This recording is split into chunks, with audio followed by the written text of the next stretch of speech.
আজকে আমি তোমাদেরকে দেখাবো ঝিঙে পোস্ত। কড়াইতে সর্ষের তেল দিয়ে ভালো করে গরম হলে কালো জিরা আর শুকনো লঙ্কা ফোড়ন দিয়ে ভালো করে কেটে ধুয়ে রাখা ঝিঙেটা দিয়ে দেব। ঝিঙেটা একটু ভেজে নুন হলুদ দিয়ে দেব। তোমরা চাইলে হলুদটা স্কিপও করতে পারো। প্রত্যেকটা বাঙালিরই এই ঝিঙে পোস্ত ভীষণ প্রিয়। তোমাদের কার কার ভালো লাগে অবশ্যই কমেন্ট করে জানাতে ভুলবে না। এরপর আমি আগে থেকে শস্য পোস্ত কাঁচা লঙ্কা একটুখানি নুন দিয়ে ভালো করে পেস্ট বানিয়ে রেখেছিলাম।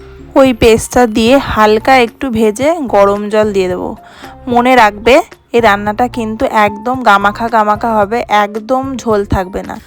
ওপর থেকে চেরা কটা কাঁচা লঙ্কা আর চিনি দিয়ে 2 মিনিটের জন্য ঢেকে রাখবো। এরপর ঢাকনা তুলে ওপর থেকে সর্ষের তেল দিয়ে গ্যাসের ফ্লেমটা বন্ধ করে আবার ঢেকে রাখবো। ব্যাস, তাহলেই রেডি আমাদের ঝিঙে পোস্ত। এবার আমি এটাকে গরম ভাতের সাথে সার্ভ করব। সত্যি বলছি অসাধারণ লাগে খেতে। হাতে সময় কম, তাহলে কিন্তু এই ঝিঙে রেসিপিটা বাড়িতে একবার অবশ্যই বানিয়ে দেখতে পারো। সময়ও কম লাগবে, খেতেও দারুণ হবে। বাড়িতে একবার অবশ্যই ট্রাই করে জানাতে ভুলবে না। ভালো লাগলে অবশ্যই সাবস্ক্রাইব করে পাশে থাকবে।